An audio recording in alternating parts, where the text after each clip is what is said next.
in a world where there's demons and aliens and robots and things like that, any number of which can do all kinds of harm to an unpowered, squishy little person, becoming a juicer that's able to fight back, even if it's only for 4 or 5 years, looks rather attractive. RoboCop, I took that entire plot and made a fantasy version of it, and I posted it on Reddit at one point. Maybe 1 or 2 people were like, do Footloose next.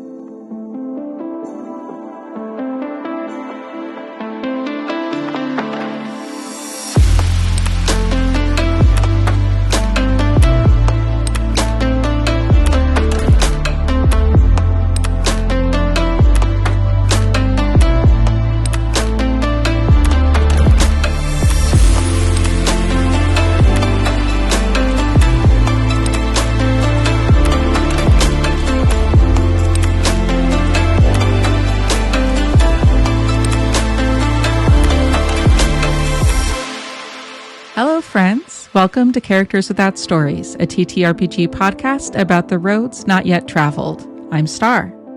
This episode, I'm joined by Jim S., who is an office worker in the Buffalo, New York area and a TTRPG TikToker, which is how we met, because I've been following your Savage Worlds content, because it's something I haven't played. So I'm excited to talk about a Savage Worlds character.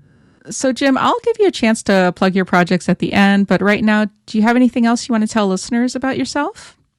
Well, my TikTok handle is JimHasFunOnline, and that's just about it. Everything else is contained.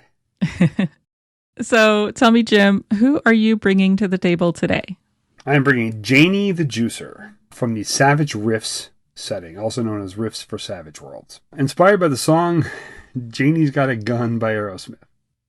Yeah, and for a little background, maybe this needs a little bit of a content warning, because the song, it has some pretty serious themes in it, which maybe refresh my memory, but it's about a child essentially that was abused and takes revenge by killing her abuser. Yeah, this is inspired a bit by that, but it doesn't get as into that with this particular character. It's right. More about her going after someone who abused a family member. But she doesn't really know that yet at the beginning of her story. That's something that would be uncovered in the course of play if she were to play in a campaign. This character is built for Savage Worlds. What is their character class? The character class is called a juicer. And a juicer is a kind of chemically-inhanced super soldier. In a world like Rift's Earth, ordinary people don't stand a whole lot of a chance out in the world of adventuring because threats are just enormous. And so many ordinary humans and other species on Earth will undergo a process where they are fitted with a thing called a biocomp, which pumps these chemicals into their body, making them bigger, faster, much stronger, a super agility, kind of enhanced senses and reflexes, and very powerful in combat and able to use big weapons and that kind of thing. When you choose a juicer class, are you getting access to all of those enhanced abilities, or are you choosing? You start with a core set of abilities, and then juicers, as they advance, as the character advances, a juicer can take additional what are called edges, which are a bit like feats that are exclusive to the juicer. They call it a framework in Savage Rifts, so they're exclusive to this framework that can make them even faster, even tougher, and in addition to just taking some of the core combat classes that they might take. So maybe it would be helpful for the audience to talk a little bit about how you build a character in Savage Worlds. It seems like there's kind of character archetypes. Would that be correct? They call them frameworks in this setting. In the core Savage Worlds rulebook, there are no actual character classes. The character classes are left up to individual settings, such as Rifts or Deadlands. Then they kind of separate them out into either archetypes or classes, or in this case, frameworks. So you would pick a framework, and you'd pick a race to go with the framework. Certain frameworks are not available to certain of the core races, but there is a race building system in Savage Worlds where you can actually custom create your own race if you want it to be something that would ordinarily not have access to a framework. You could just kind of kit bash it into making a version of the race that would work. That's an interesting approach. I'm kind of curious, what options do you have available to you for races in the Rift setting, and what race is Janie? Janie is a human. She's an ordinary human, born on Earth, about 21 years old at the start of her career as an adventurer. But the races, there's enormous numbers of races. There were a few core races in the Savage Rift setting. They just added a whole bunch more races, a whole bunch more mutant animals and the Sasquatch, all kinds of other options available. You can be a dragon in Savage Rift. Nice. Wow. Okay, cool. Yeah, I wouldn't have expected. I mean, I played Rifts way back in the day, the original Rifts, and my recollection of it was that it was kind of a post-apocalyptic, almost like a little bit sci-fi with magic kind of world. Would that be correct? Yeah, it's kind of a kitchen sink genre of game where they throw everything in together. It's got elements of fantasy, cyberpunk, kind of military sci-fi. There's horror elements as well, and all kind of mashed in together. There's like giant mech, there's like giant robots. The idea is that rifts have opened up around the world at the point of this cataclysm that happens around the year 2080. The ley lines reemerge and crisscross the globe, and North America is just full of them. They're concentrated in areas where there had been higher concentrations of people living. So places like New York City are just crisscrossed with ley lines, and where ley lines intersect are called nexuses. And a ley line nexus is a powerful magical area where rifts to other realms, other dimensions, other planets are known to regularly open up, and things can often cross over through these rifts. Different people, different species of aliens and fantasy races have just kind of either deliberately or accidentally just found themselves on this post-apocalyptic Earth all around the world. And as they've settled and started to form communities, there's just been various conflicts that have emerged. One of the main antagonists of Savage Rifts is something called the Coalition States, which are human supremacists that are determined to rid the world of any kind of aliens or magic. So they're a bit like kind of the Imperium, I think, in Warhammer 40k. This society that's xenophobic, and they're one of the principal villains. So a lot of player characters might maybe had lived in the Coalition States and had defected or escaped in some way, and now work to sort of undermine their efforts to expand their area of influence as they try to spread across North America. Are there other factions within this world besides the Imperium? There are a number of them. Is Janie part of a faction? Yeah, at the start of play, she is part of what's called the Tomorrow Legion, which is a small organization centered near Branson, Missouri, or what's left of Branson, Missouri. Savage Rifts introduced this faction as a kind of starting point for player characters because they're a kind of do-gooder organization that's trying to bring peace, stability, and safety to just anybody in North America that needs it. So you mentioned that the Tomorrow Legion is kind of a do-gooder legion and that it's recommended for new players. Would you say that the setting or the game itself kind of encourages like a do-gooder approach, or is that just kind of where they want beginners to start? The game system itself, I think, kind of encourages people to make kind of these larger-than-life heroic characters. Because in the original Rifts, characters were often, they were mercenaries or they were like bounty hunters or something like that. And you could play Savage Rifts that way. But when Sean Patrick Fannin adapted Rifts to Savage Worlds a few years ago, he had come up with an idea to create an organization that player characters could start at that would kind of give them a reason to be adventuring together right off the bat and to be kind of going around doing heroic, more positive things than just trying to collect money or gear, that kind of thing, or power. So what would you say Janie's motivation is for being out in the world, for adventuring? Couple of things. One, her main motivations is that she would like to try to find out what happened to her sister Peg. She had an older sister named Peg who was a juicer before Janie was.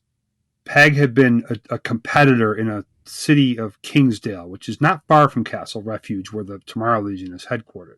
And Kingsdale is a city that was founded by dwarves and elves that had come through a rift, and it was actually an entire town of dwarves and elves had rifted in from a fantasy world. So they just kind of settled there and have built a community and a city there. And that's where Janie and her sister, her older sister Peg, had grown up. And their mother, Sylvia, had worked at the Kingsdale Enhancement Clinic, which is a place where juicers and other augmented people go to receive their augmentations, either juicer upgrades or other kinds of cybernetic enhancements. And after their mother was killed in an incident at the clinic involving a criminal gang that was trying to attack someone who was a patient at the clinic for gang-related reasons, Peg decided to take the kind of next of kin payout that they'd gotten from the clinic and use it to get herself juiced, as they say, or undergo the process, as juicers call it. And she became a competitor in juicer sports in Kingsdale. And her younger sister, Janie, worked as a kind of de facto manager, helping out managing her career as a competitive athlete. But then one of the things about being a juicer is that juicers don't live very long because the chemicals take their toll on whatever body they're working on. And most juicers don't live past 4 to 5 years after they become juicers, unless they undergo a kind of difficult detoxification process. So juicers tend to just try to go out in a blaze of glory once they start to feel like they're entering something that juicers call last call. They will go out and seek dangerous adventures. They'll go out into the wild and try to just go down fighting. They'll go attack large animals or that kind of thing. And Peg started to feel this last call coming, and she just disappeared for several days. And Janie didn't know where Peg went. And so Peg came home one night to their apartment where they lived together in Kingsdale and looked absolutely haggard. Her eyes looked sunken like she hadn't slept. And she just gathered a few things and she said, I have to go. Get out of Kingsdale as soon as you can. If anyone comes looking for me, tell them I'm dead. You won't really be lying. Not really, she said. And she took off out the door. Janie watched her leave, saw her sister Peg get on the back of a motorcycle being driven by what appeared to be another juicer, another big, massive juicer. And she got a look at that juicer's face, and there was something very wrong about it. It had the face of a corpse. And then they rode away. She never saw Peg again. It's interesting to me that choosing a juicer really severely limits your lifespan. Why do you think a character would make that choice? Well, the thing about juicers is they're very celebrated individuals. There's like juicer sports and things that are broadcast in areas that have, say, broadcast television. Juicer sports are recorded, and video recordings of juicer sports are exported around to various other regions and cities where they're watched by people craving excitement and that kind of thing. And so they're celebrated, and there's an entire culture around juicers. It's a kind of nihilistic, action-centered culture. And so people are attracted to that, especially since you can often just going around being an unpowered person in a world where there's demons and aliens and robots and things like that, any number of which can do all kinds of harm to an unpowered, squishy little person. Becoming a juicer that's able to fight back, even if it's only for 4 or 5 years, looks rather attractive. Did Janie become a juicer before her sister went missing? No, she took the money that she had put aside. Her sister had been putting aside money, had been trying to pressure Janie into also becoming a juicer. And Janie resisted because their mother really didn't want either one of them to become juicers or to become augmented, as she had seen at the clinic. Peg had put money aside for Janie to undergo the process if she ever changed her mind.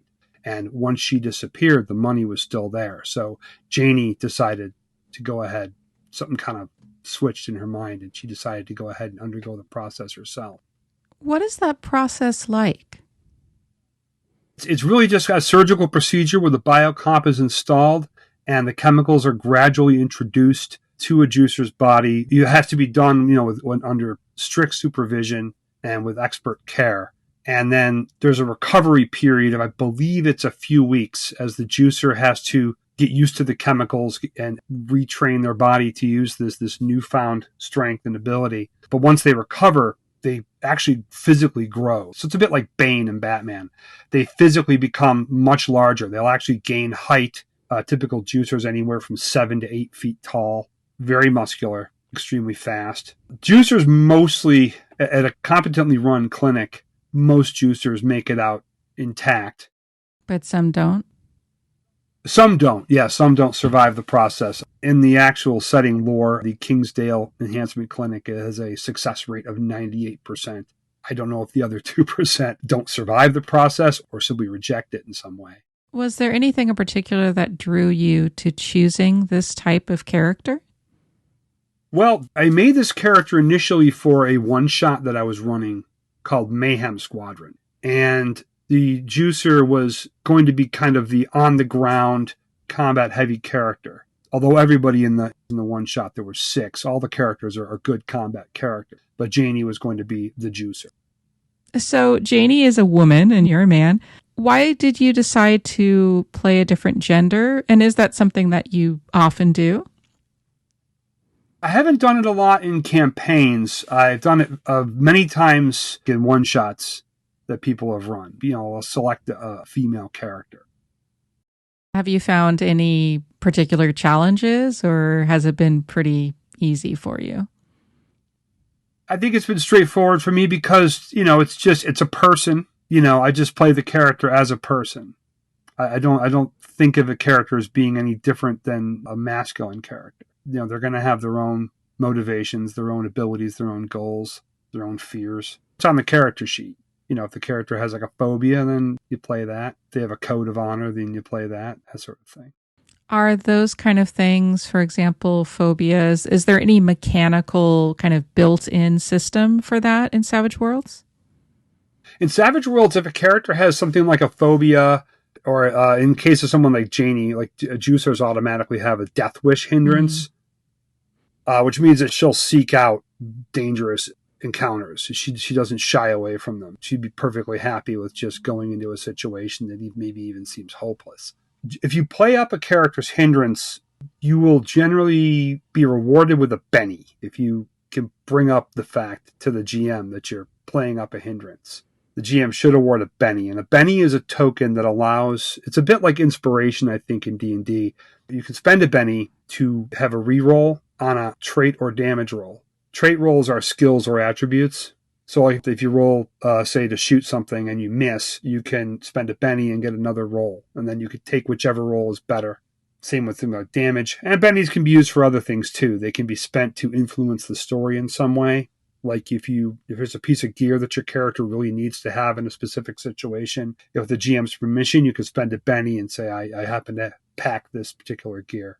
And there's a couple other uses for Bennies as well, such as getting a better draw in the initiative.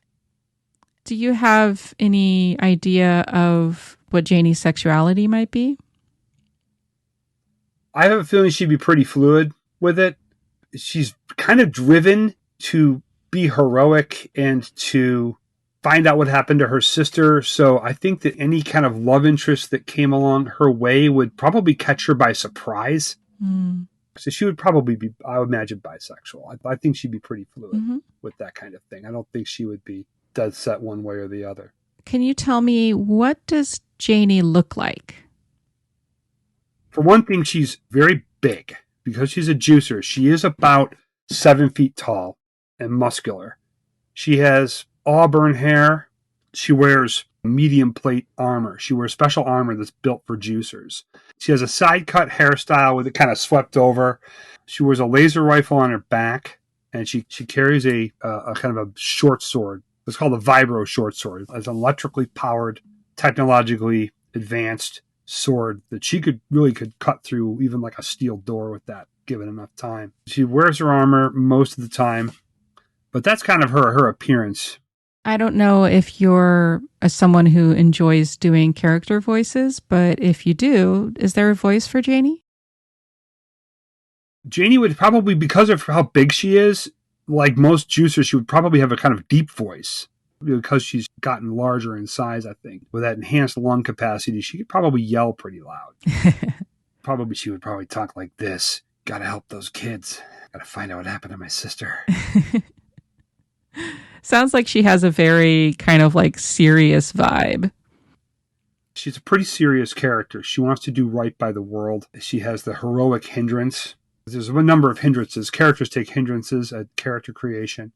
And she has 4 hindrances. Death Wish, which comes from the framework that she took as a juicer. She has the heroic hindrance, which means that she will always try to do right by people. She'll always try to protect the innocent and save people from danger.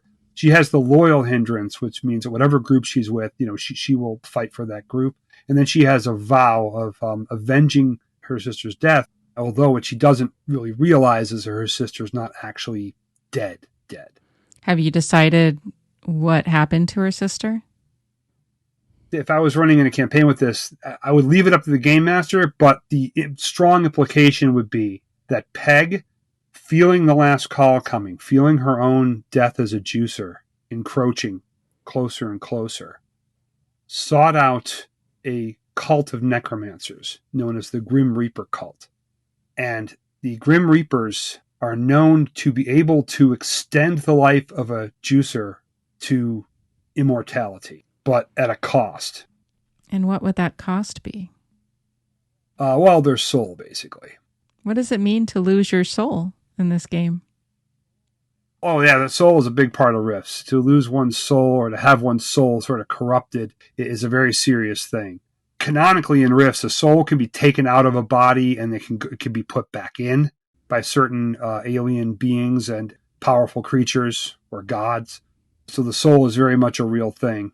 And the Grim Reaper necromantic cult has the ability to change a juicer's biocomp, replace the chemicals that the biocomp uses, the kind of mundane sort of super soldier serum, and replace it with this necromantic fluid and kind of converts the juicer into a nightmarish creature called the Murder Wraith. All the strength and power of a juicer with immortality and near imperviousness to mundane attacks. Is there a risk associated with this kind of procedure besides losing your soul? Oh, I mean, becoming a murder wraith? Yeah. I think a juicer could perish. It's like another process that's like a ritual that's conducted. And it's a particularly unpleasant thing for the juicer to undergo. It's also unpleasant for anybody who happens to be there in the presence of this ritual happening, who's not part of the cult, because they're probably not getting out. The cult is one of the main nightmarish evil organizations in the game. So going back to Janie's hindrances, it's interesting to me that the things that are described as hindrances actually sound like ideals. For example, if you were playing D&D, something with a positive spin, but it's actually something that's hindering your character. Right. If a player can act on the hindrance, especially if it's in a way that's against their own interests, or against the interests of the character, the immediate character, or against the interests of like the team they're in, they should definitely get a Benny for that. For example, if Janie were to get a clue about what happened to Peg, she might wander off from the group. If the group's like, we really have to go do this other thing, she'd be torn between her loyal hindrance and her vow hindrance. She would either have to act on one or the other hindrance, and she should probably get a Benny because of how torn up she'd be over that. She'd either be going against her own interests by not going after the information on her sister and staying with the group, or she'd have to go against the group and go off to chase down some lead, that sort of thing. Or if she were in a situation where she saw something horrible about to happen to like an innocent group of people, but to go after them might in some way endanger the group. It might give away the presence of the group, that sort of thing. If she acts on that, she would definitely get a Benny for doing that. So would you say that the game rewards characters making difficult choices? Mm-hmm. I think so. The GM is encouraged to reward the players for doing that. That's kind of mechanically how it works in the game. So this character was inspired by a song. Would you say that that is common for you, finding like kind of a spark from a piece of culture? Is there any sort of through line to how you start creating characters? For myself, inspiration can come from all kinds of places. I can be inspired by a character on like a TV show or a movie. I've had characters that were inspired by former roommates. I once based a character in a campaign on a guy I used to live with. That person's personality and their interests. So yeah, inspiration can strike. I've had songs have inspired characters going all the way back to like my earliest days playing RPGs. Would you say that you start with a vibe or a personality first? Yeah, a lot of times I'll think of kind of a backstory, a motivation, something that would motivate somebody to be an adventurer. And then I kind of work from there. I've done things where I've taken a song and made the song kind of the character's backstory. I even had a character one time that was a gnomish bard in an Eberron campaign who was inspired by the Pink Floyd song The Gnome. And I took the lyrics of the Gnome and I took the title character from that song and said that was my character's father. So I used the father's story from that as kind of the backstory for my character, and nobody caught on. Nobody in the group was familiar with that song. So I was like hoping that somebody would go, wait a minute, that's from the Pink Floyd song. Nope. It's always a little disappointing when that happens. I did like a whole D&D combat that was based on a mix between Indiana Jones and Tremors, and some of the players didn't get it. And I was like, oh, come on, a big boulder was rolling at you. How do you miss that? Yeah. It's disappointing when nobody gets your references. I play with a lot of people who are younger than me, so It's pretty common for me. I once came up with an entire fantasy version of the RoboCop plot from the 1987 movie RoboCop. I took that entire plot and made a fantasy version of it, and I posted it on Reddit at one point. Maybe one or two people were like, "Oh, do Footloose next," But everybody else was like, "What is this?" So I was like, okay, Footloose. Yeah, sure. There'd be a town. No one's allowed to use magic. There's like this stern cleric that kind of runs the town, and no one's allowed to use magic. Convince the townspeople to allow it. A no bard town for sure. Yeah, no bards. Yeah, no bards allowed. no dancing. You were talking about how you're often bringing in family, that family is important to you in building characters. And obviously this character sounds like that's definitely the case for them because they're so motivated by their sister's disappearance. You also mentioned her mother. What was her life like growing up? Well, she was living in Kingsdale, and in Kingsdale, humans are kind of shunted off to the side because the dwarves and elves just kind of deal with each other, just kind of give humans the brush off. They get along. There isn't really any strife between them, but there's not a lot of cooperation, that kind of thing between them. They lived in a decent place because their mother had a regular professional job, a stable full-time employment. So they lived in a nice like apartment building. And so growing up, they were both kind of captivated by the juicer sports that take place in Kingsdale, because Kingsdale's a big popular area with juicers. And there's juicer football, there's deadball, and murderthon, the big juicer sports. And so they grew up watching those. Peg particularly was the one who wanted to become a juicer, but the mother had discouraged that. As far as education goes, I would imagine, since it's the future, they're probably educated by some sort of technology.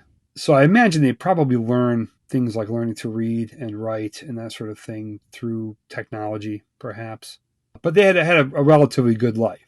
Oh, one other big plot hook that would be there for the GM is that they don't have any real idea who their father is. And their mother always brushed that question off. She's just, oh, your father, he left. You don't remember him, he left. And they're like, who is he? He's like, he's not important. That kind of thing.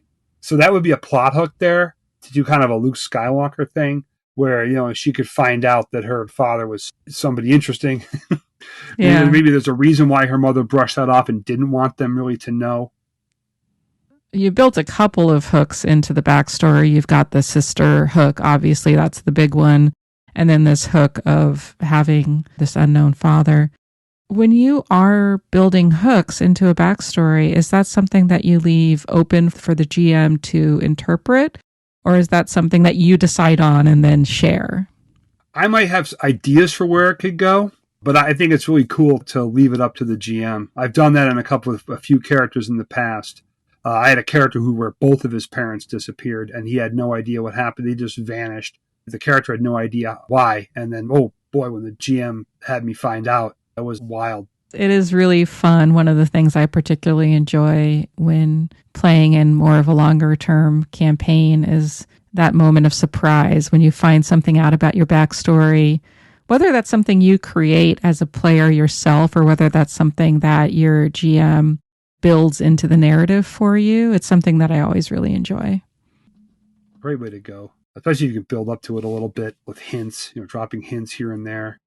At the point where Janie figures out that Peg has gone to the point of working with these Grim Reapers to gain immortality and losing her soul in the process, how do you think Janie would react to that?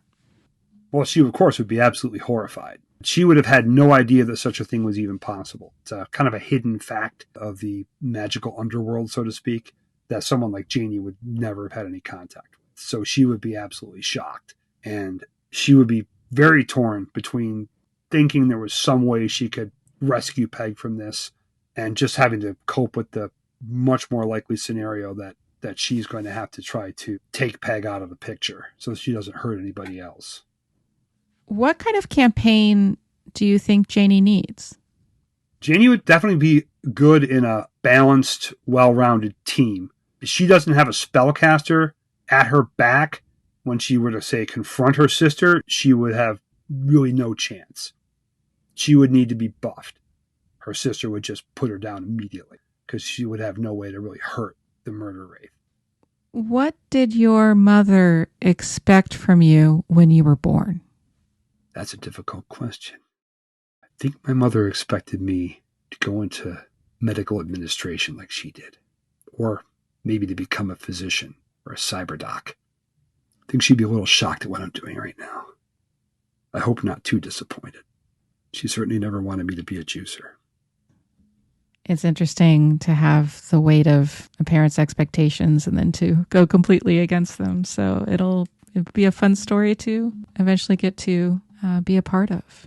Thank you so much for sharing your character with me and with my listeners. How can people find you? I'm on TikTok as just JimHasFunOnline. Do a search for hashtag Savage Riffs, and you'll find me immediately right there because I post a lot of content. Just posted another video this morning about it. And I'm on Twitter as just JimHasFun, where I talk a little bit about some of my ideas. Yeah, I recommend if anyone listening wants to know more about Savage Worlds, I highly recommend you checking out Jim's TikTok. There's a lot of really interesting things on there about how to play the game. You can find me on TikTok at StarMamaC. That's StarMamaC. You can also listen on YouTube. Just search for Characters Without Stories. Please like, subscribe, rate, review, share with your friends. Talk to your doctor about Characters Without Stories. Every little bit helps. I want to give a special shout out this time to a friend called Bill Cool Guy on Apple Podcast, who gave me my first review. I so appreciate it. I don't have any merch, so I don't know what to give you, but please accept my sincere thanks. And I would love it if anyone else wants to give a review. I will also give you a shout out, so please go ahead. You can write a review on Apple Podcasts. I'm currently accepting submissions, particularly for non-D&D characters, so if you'd like to share your character, you can go to the submission form at characterswithoutstories.com. Thanks for listening, and may all of your characters find their stories.